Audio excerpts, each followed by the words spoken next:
Hey guys, welcome back to my channel C4D Wala, and in today's video we are going to create this creative looping animation inside of Cinema 4D without using any third-party plugin and without using any external renderer.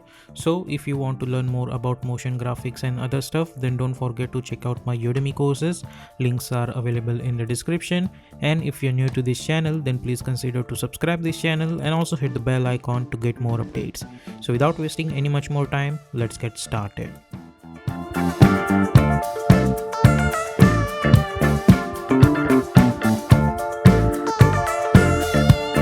Here we are in Cinema 4D, and now I'm going to create first spline over here. So let's go to the spline options and we are going to choose this helix.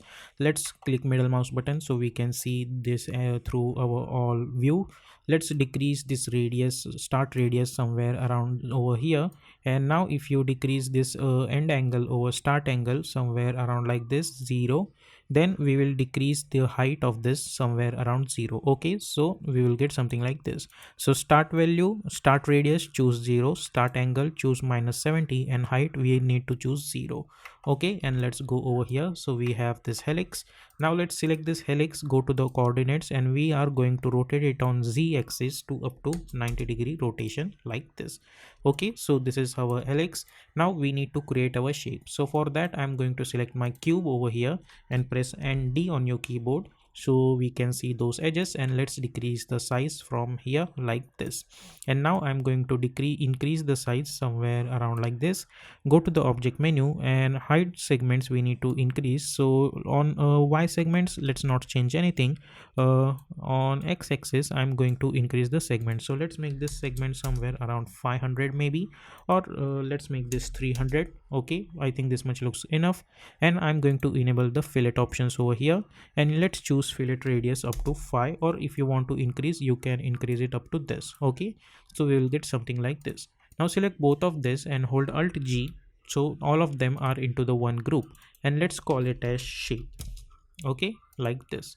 Now let's bring this helix downwards because I don't need to include in this. Now I'm going to select this cube shape layer over here, or select this cube, go to your deformers. If you are not finding over here, then select this and press shift and simply apply shift C for searching options, and over here we are going to type spline warp deformer over here and bring this parent with this cube. After that select this. Okay, and now we are going to choose our helix over here, so bring this helix over here. And now if I select this spline, if I go to the coordinates, and if I change the rotation, as you guys can see, we are getting different stuff. So let's rotate it on y axis and let's make this 90-degree rotation, so we will get something like this.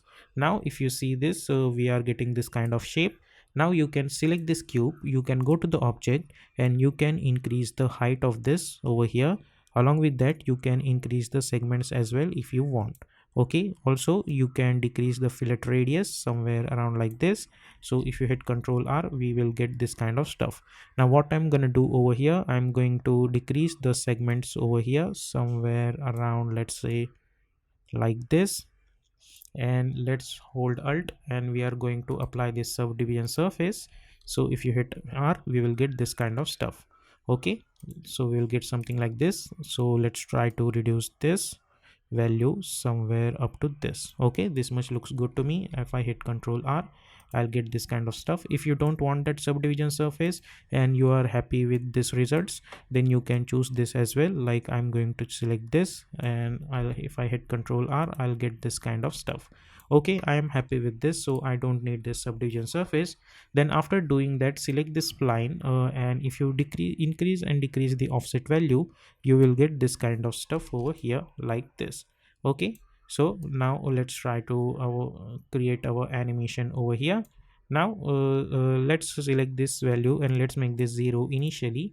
Now after that, what we need to do over here, I'm going to go in my null object. Okay, select both of this and make it apparent with this null. Select this null, and by holding Control, I'm going to create duplicate of it. Then select this and this helix, right click, and we are going to choose connect object plus delete, and we will delete this extra spline over here. Now I'm going to select this cube, Go to the coordinates, and I need to move it on z axis, so let's type plus 300 over here, then by holding control, now plus 300 plus 300, which is 900 600 again.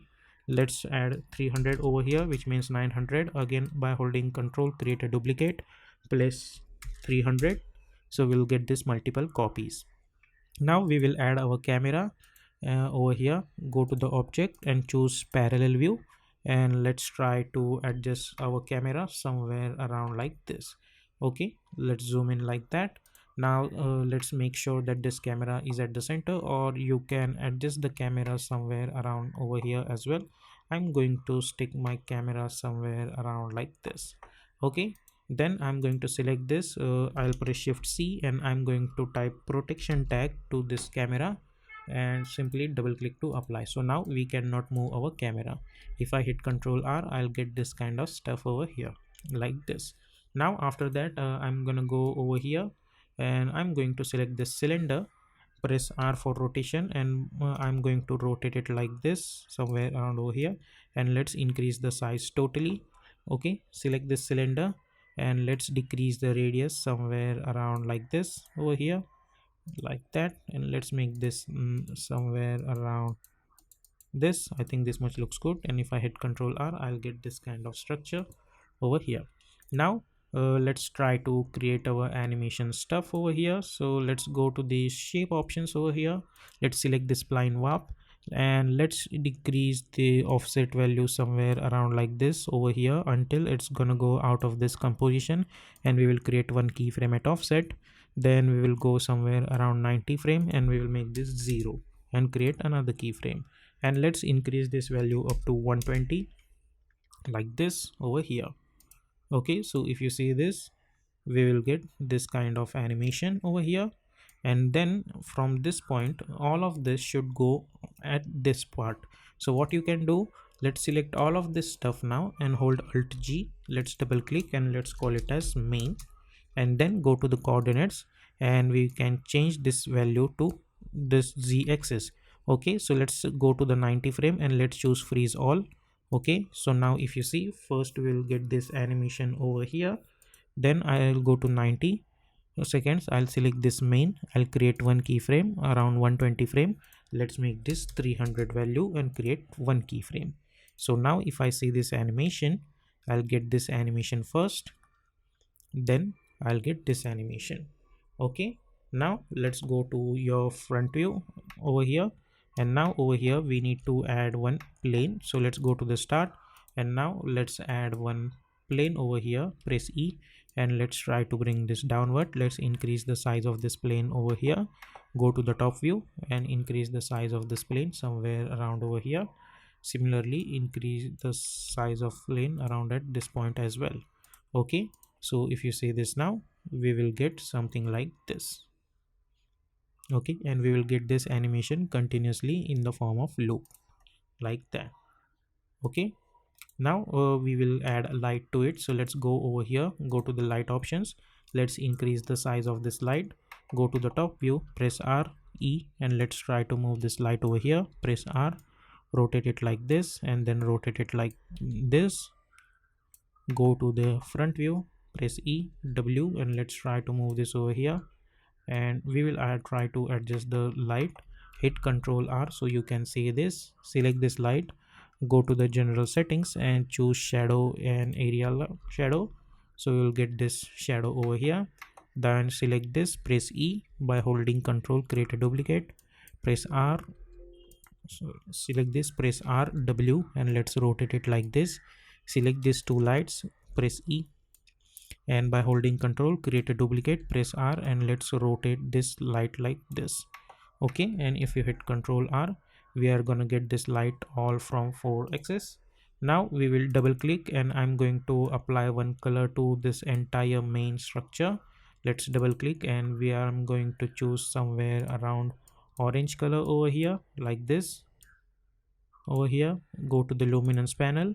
Let's decrease the luminance value, and over here as well I'm going to select this orange color like this. If you hit Ctrl R, we are gonna get this kind of structure over here. Okay, and if you want, you can apply this orange color to this as well. So now we will get this animation somewhere around like this, over here, like this. Okay, and if you want, you can apply this orange color to this downward portion over here as well. So you will get this kind of structure like this. Okay, so this is how you will get this kind of animation in the form of loop.